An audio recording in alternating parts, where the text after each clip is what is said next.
especial. Siga conosco pela internet e através do rádio também. Você do trânsito, nosso abraço. Obrigado também por sua carona, que é tão importante. Nós estamos recebendo aqui no estúdio mais uma vez com muita alegria a doutora Ana Carolina Poloniato. Ela é oftalmologista da clínica Alto Astral, clínica do nosso querido Joseval Brito também. Um grande abraço para ele, tá na escuta com certeza nesse momento aqui do nosso X da Questão. E hoje nós vamos falar sobre a saúde ocular. Doutora Ana Carolina, eu já vou começar com uma pergunta aqui. Tem gente que fala o seguinte, que esfregar muito os olhos, pessoal que esfrega muito os olhos, fica fazendo aqui esse movimento circular, né? Isso atrapalha. O pessoal usa aquele ditado assim, fala mais simprão, né? Fala assim, estraga a vista. E danifica mesmo? Tem algum tipo de reação se a pessoa fizer isso muitas vezes no olho ou não? Não tem nada a ver. Perfeito. Então vamos lá. Primeiro, bom demais estar de volta aqui ao X da Questão. Dizem que casa boa a gente repete visita, né? Com toda certeza. Seja então, bem-vinda. muito obrigado por me receberem mais uma vez, né? Vou repetir aí para aqueles que não me conhecem, eu sou a doutora Ana Carolina, sou oftalmologista, especialista em glaucoma e catarata. Atendo atualmente na Clínica Alto Astral e no Hospital Oftalmológico de Anápolis e me coloco aí à disposição da população anapolina para sempre cuidar aí da saúde ocular de todos. Em relação ao coçar, né? A gente também chama dentro da medicina ali do prurido, né? A coceira. Isso. O ato de coçar os olhos, ele é extremamente prejudicial ali, né? Principalmente para as estruturas da superfície ocular do olho. Nós temos uma primeira camada do olho que a gente chama de córnea, que é uma das primeiras proteções. E o ato de friccionar pode levar a lesões, úlceras, perfurações, inclusive aumentar até o grau de astigmatismo de alguns pacientes e até levar a predisposição ao desenvolvimento de ceratocone em pacientes, que é uma doença corneana, naqueles pacientes que já têm aí um pezinho na doença. Doutora, tem gente que do nada apresenta ardência nos olhos, né? Dói, lacrimeja e tal. Depois aquilo passa. O que causa isso, né? Às vezes dorme mal dormido, dorme mal, né? De repente acorda também com os olhos ardendo, né? Isso é uma reação natural? Como é que é? Então, perfeito. A ardência, ela é um sintoma. Dentro, né, de um sintoma, a gente pode enquadrar esse sintoma em várias patologias, em várias doenças oculares. Então, uma ardência ocular pode ter sido algum produto químico, algum corpo estranho, pode ter sido ali durante a noite algo que o paciente coçou, né, como falou que ao acordar ali está realmente com uma ardência. Pode ser uma alergia, pode ser uma inflamação, a famosa meibomite, quando as glândulas da pálpebra inflamam e não produzem a lágrima e a secreção da lágrima de forma adequada. Então, a ardência é um sintoma que pode ser de algo mais simples, mas que também pode indicar algo mais grave. Então, a ardência em si, ela é um sintoma. Nós precisamos ir atrás de qual a causa desse sintoma. De que idade, a partir de que momento a pessoa deve ir ao oftalmologista? Tem um momento ideal? Ou começa a partir dos 15, dos 12? Já pode ir a partir do segundo ano de vida? Como é que funciona? Eu responderia desde o nascimento, mas eu quero ainda me adiantar, desde a barriga da mãe. Olha aí. Então, a gente entende que existem diversas doenças oculares que a criança já pode nascer com a visão prejudicada se a mãe apresentar alguma doença com a criança ainda dentro da barriga. Então, a toxoplasmose é um exemplo disso. Se a gestante ela é positiva para toxoplasmose durante a gestação, a criança já pode nascer ali com uma cicatriz que irá prejudicar a visão. Então, a primeira coisa é, a mãe engravidou, a mãe precisa cuidar ali, realizar o pré-natal da forma correta, porque até isso ela já vai estar cuidando da saúde ocular do bebê. Tem gente que fala assim, a mãe usa óculos, o pai usa óculos, o avô usa óculos, o menino vai usar óculos também, sim ou não? Pode acontecer, porque a gente entende que as ametropias, as correções, elas têm um componente ali genético, sim. Então, miopia, astigmatismo, né, esses erros refrativos que a gente fala, pode acontecer com maior predisposição se pai e mãe tiver. E lembrando, a questão do teste do olhinho. Então, quando eu falo desde o nascimento, a criança nasceu em até 7 dias de vida dentro da maternidade, precisa ser feito pelo menos o teste do reflexo vermelho, e depois ali nos primeiros 30 dias encaminhar já para uma consulta oftalmológica, para um teste do olhinho um pouquinho mais completo, e posteriormente a gente vai indicando ali a periodicidade dessas consultas. E o caso meu e da minha geração, a gente tem mais quilometragem que vocês, né? A gente cresceu ouvindo algumas lendas, né? Alguns mitos a respeito da saúde dos olhos, né? Era muito comum falar em Intersol, era muito comum falar, tinha um tal de bonitinho, não sei se a senhora sabe disso, né? Sim, sim. Isso desapareceu com o tempo, né? Ou ainda existem esses desconfortos oculares, e qual é o risco disso, doutora? Ainda existe com muita frequência. O que é o Tersol, né? Ou ali a bonitinha, enfim. O famoso da grávida, né? Exato. Do desejo da grávida. O que acontece? Hoje, as pessoas conseguem compreender um pouco melhor do que antigamente, porque tem mais acesso à informação, mas ainda acontece na mesma proporção. O que é o Tersol? Dentro da oftalmologia, dentro da medicina, nós denominamos de ordéulo. Tem o ordéulo externo, que é quando a gente vê aquela pontinha amarelinha, como se fosse uma espinha. E esse ordéulo, ele também pode ser interno. E ele nada mais é que uma inflamação e uma obstrução das glândulas que ficam na nossa pálpebra. Essas glândulas que produzem a secreção, que produzem os componentes da nossa lágrima, às vezes por sujeirinha que gruda, a caspinha, a famosa blefarite, ela acaba, eu costumo dizer, entupindo ali a portinha da entrada da glândula, gera um quadro de obstrução, de inflamação, essa glândula incha, acumula secreção e gera o que a gente chama de tersol ou de ordéulo, né? É importante que esse paciente compreenda, em um primeiro momento, compressa, realização de compressa morna, higiene dos cílios ali com o shampoo Johnson, né? O shampoo neutro, e pingar colírio lubrificante sem conservante. Não obteve melhora, tem que procurar o oftalmologista. Eu ia exatamente tocar aqui no ponto do colírio agora, que muita gente fala assim, deu uma ardência no olho, usa o colírio. Pega o colírio lá, usa. É qualquer colírio ou tem que ter um colírio específico? Justamente. Hoje, colírio, se não usado da forma correta, é veneno. A gente, infelizmente, ainda vê muito uso de colírios que não poderiam ser usados. Aquele azulzinho, que melhora a irritação do olho, né? Não vou citar nomes, mas todo mundo sabe qual é.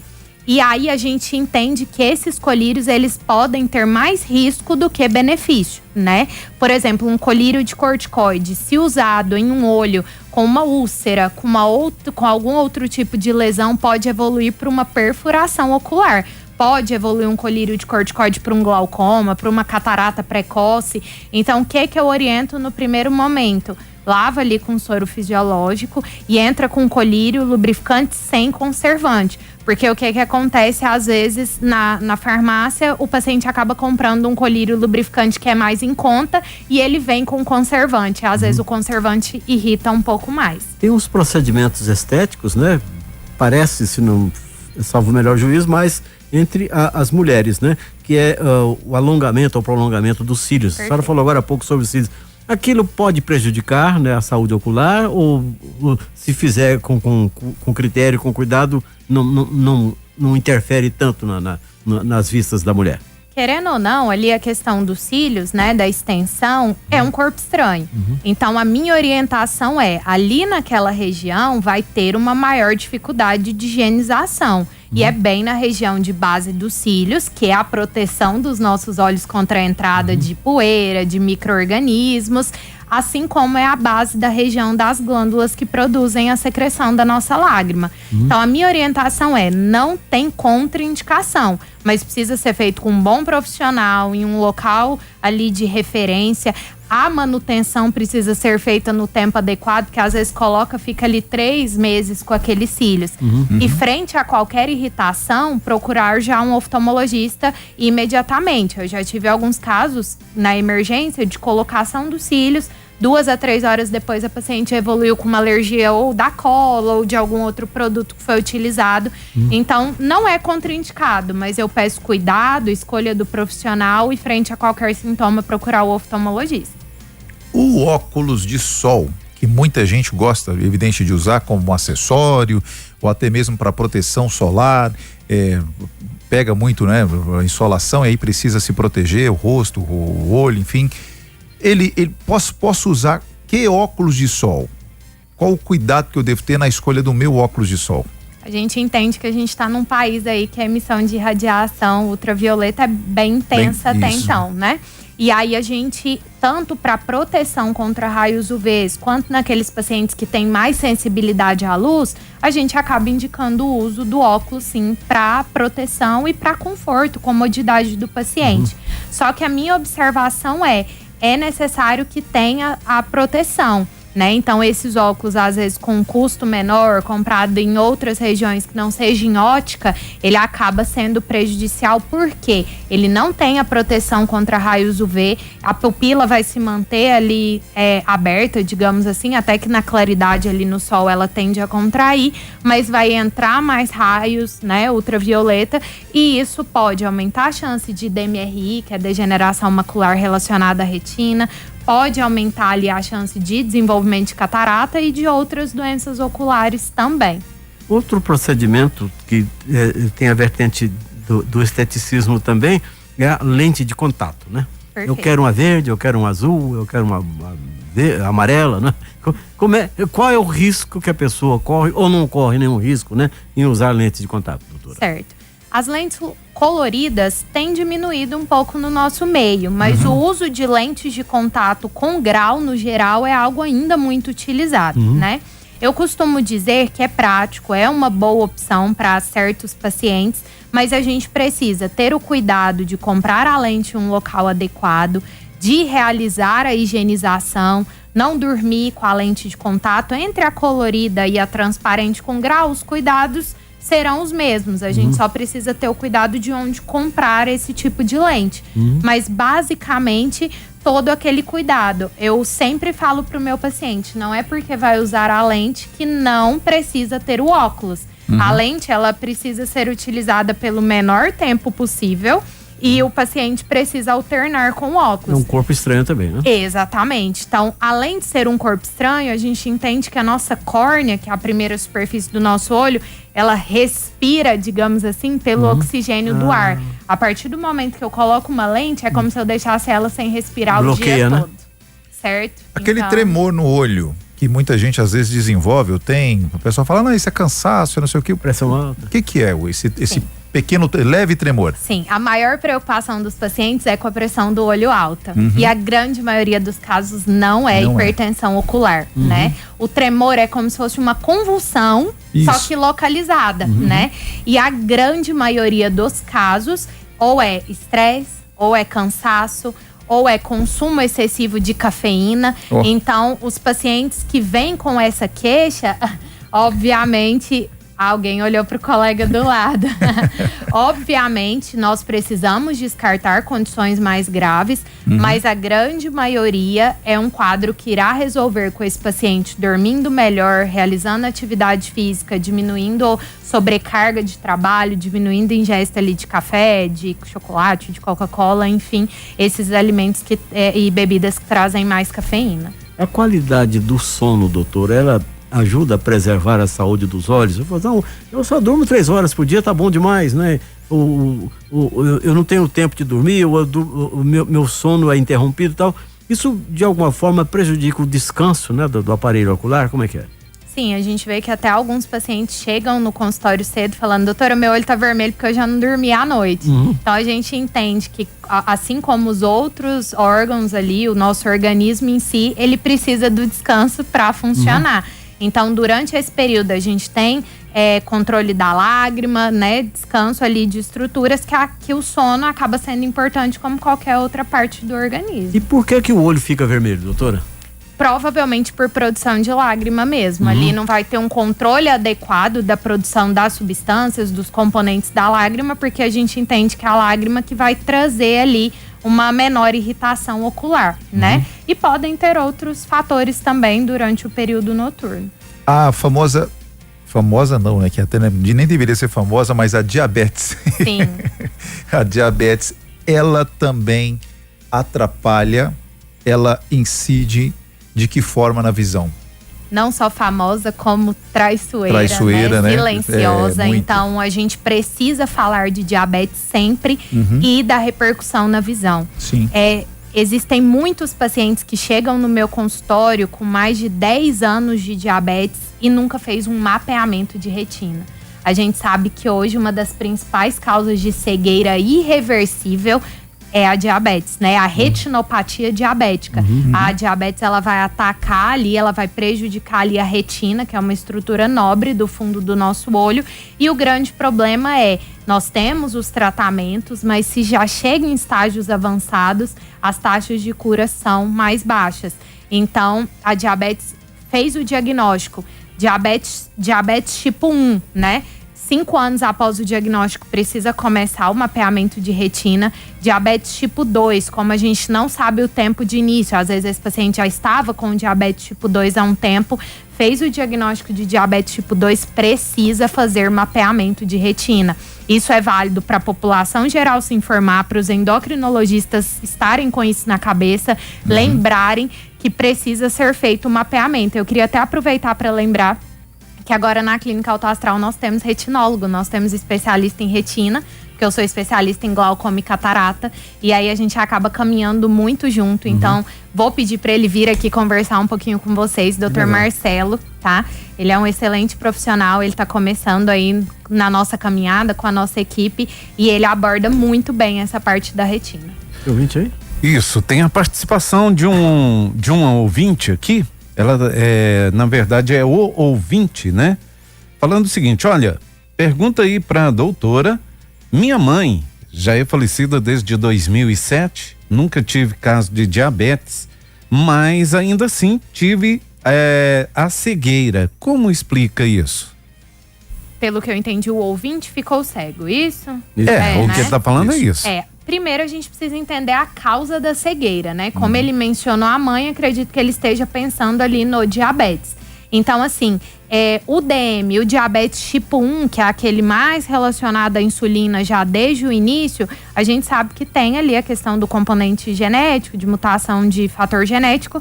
E o diabetes tipo 2 também tem uma certa predisposição familiar, mas está mais associado a hábitos de vida, né? Sobrepeso, alimentação, sedentarismo.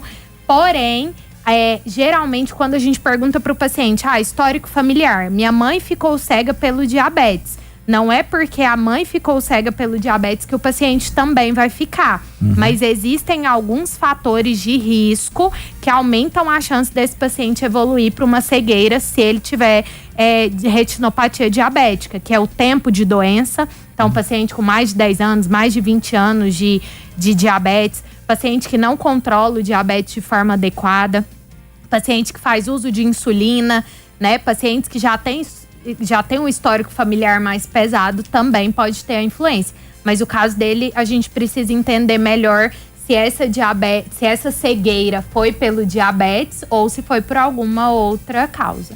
Tem outro ouvinte que perguntou aqui o seguinte: bebês, eles nascem daltônicos? Sim. A gente sabe que o daltonismo é uma condição ali já relacionada ao nascimento. A questão é que muitos só descobrem em estágios mais tardios. Eu costumo comentar que eles veem o mundo da forma deles. E que às vezes quando vai fazer um teste, vai fazer um concurso, ou alguém mais perto, mais próximo de casa, percebe que o guarda-roupa é todo estranho. Aí, peraí, tem alguma coisa errada, né? Então, o daltonismo é uma condição ali que o bebê já pode nascer daltônico, sim. Doutora, o glaucoma, qual é o perigo? Explica um pouquinho sobre glaucoma pra gente. Perfeito. O glaucoma é uma outra doença, assim como a retinopatia diabética, que a gente precisa muito falar porque é a outra causa de cegueira irreversível e principal no mundo, né? A gente sabe que a principal causa de cegueira reversível é a catarata. E a principal causa de cegueira irreversível é o glaucoma. Então, nós nos preocupamos muito porque o principal tipo de glaucoma, que é o glaucoma de ângulo primário, de ângulo aberto ali, ele é um glaucoma que no início ele não gera sintomas, né? Então, é uma doença que nós costumamos falar como o vilão silencioso ali da visão. E aí o paciente só consegue perceber já em estágios avançados. E o grande problema disso é que a gente não consegue reverter. Então, o que perdeu de visão, nós não conseguimos voltar atrás. Então, por isso da importância de um acompanhamento ali oftalmológico. Então, consulta oftalmológica não é só óculos, né? Não se restringe a só a questão do óculos, para a gente fazer diagnóstico precoce. Doutora, tem como prevenir? Diagnóstico precoce. Então, a prevenção é ir nas consultas. A pessoa mais longeva, né? Aquela que dura muito tempo, né? O fulano tá com 85, 90 anos e tal. Ela, obrigatoriamente, ela vai desenvolver uma perda natural da visão? Ou ela pode chegar a uma idade bem avançada sem ter problemas, né? A gente visão. entende que todo o aparelho ali, né? Ocular, o aparelho visual, ele vai envelhecendo. É o desgaste natural, né? Justamente. Então, todas as doenças principais dentro da oftalmologia, nós vemos em artigos que aumentam a frequência em pessoas idosas. Então, provavelmente, um paciente de 85, de 90 anos, ele vai ter uma catarata se ele não tiver operado? Vai. Alguns menos, outros mais, porque depende muito do envelhecimento do corpo. Esse paciente fumou, esse paciente foi exposto ali muito ao sol, então tem todos os fatores de risco, né? O ambiente daquele paciente. E glaucoma também, a gente sabe que aumenta a frequência de glaucoma nessa população também mais velha. E a gente precisa entender que, por aumentar essa frequência, são pacientes que a gente precisa acompanhar mais de perto. A gente vê muito, né? Muito não vê com certa frequência, falar, não, fulano tem 85 anos e lê sem óculos, né? Lê qualquer livro, não é? Dirige. Lê a Bíblia, né? Ótimo, lê a Bíblia, essa era a minha próxima colocação. Exatamente. O que acontece? Eu tenho um exemplo desse da minha tia Maria, já é falecida, mas ela bem velhinha, ela lia a Bíblia, né, sem óculos, né? E eu vou contar pra vocês esse milagre agora. À medida que a catarata desenvolve, nós temos... O que é a catarata? É a opacificação do cristalino, que é uma lente natural do nosso olho que todos nós temos. Na catarata, no cristalino, nós temos componentes. Nós temos núcleo, nós temos córtex, são vários pedacinhos. E em idosos, a catarata mais frequente é a nuclear, que o núcleo do cristalino, o miolo do cristalino, ele vai envelhecendo. E esse envelhecimento do miolo do cristalino gera o que a gente chama de miopização. O que é isso? O paciente desenvolve uma miopia depois de idoso. E a visão para o míope é boa para quê? Para perto. Então, são pacientes que às vezes a gente opera a catarata, se nós não explicamos bem, eles vão brigar com a gente o resto da vida. Não adiantou nada. Exatamente, porque era uma paciente que ficava em casa, que costurava, que usava a visão de perto. Eu coloco uma lente monofocal que só tem grau para longe. Eu acabei com a rotina e a vida dela. Então, isso acontece não é porque a visão do paciente melhorou, mas é porque a catarata aumentou tanto que gerou uma miopia e melhorou a visão de perto. Houve uma compensação, né? Exatamente, mas a visão de longe desse paciente vai estar prejudicada. Eu tô na fase contrária ainda, tá ruim aqui, ó. Então eu vou esperar ficar um pouquinho mais velho para poder melhorar de perto. Não, brincadeira. Pode deixar que eu vou lá na Clínica Alta Astral procurar um atendimento especializado, porque eu preciso. E tá nos devendo uma visita. Com certeza, e fazer o meu óculos, né, o mais rápido possível, que eu fiz um óculos e não usei. Foi o menino levado. Então tem que usar esse óculos. Doutora, queria mais uma vez agradecer pela presença, sempre simpática, sempre dando dicas valiosíssimas aqui em nossa programação e trazendo muita informação para nossa audiência, que é muito importante. Esse também é a nossa missão, sempre é o nosso dever, né? E a gente faz isso com muito carinho. Então, muito obrigado mais uma vez por aceitar conversar conosco. Muito obrigado pelo carinho. Para aqueles que quiserem me conhecer, agendar uma consulta, eu atendo lá na Clínica Alto Astral todos os dias. E eu gostaria de lembrar também do Dr. Marcelo, que está começando conosco. Quem precisar de um retinólogo, todas as doenças da retina, né? Degeneração macular, descolamento de retina, todas as retinopatia diabética, todas essas doenças são tratadas por um especialista em retina, e agora a Clínica Alto Astral conta na nossa equipe. Muito obrigado mais uma vez. Nós que agradecemos, muito obrigado também, um abraço grande pro querido Joseval, que está lá também nos ouvindo, sempre nos acompanhando. O Joseval, que é o nosso prata da casa aqui também, né? Com certeza. Não é nem prata mais, ele já é ouro da casa aqui já. Muito obrigado sempre. Agora 7h, finalzinho de mais uma edição aqui do nosso X da Questão. Muito obrigado a você, ouvinte, pelo carinho, por sua companhia também nesta noite de quarta-feira.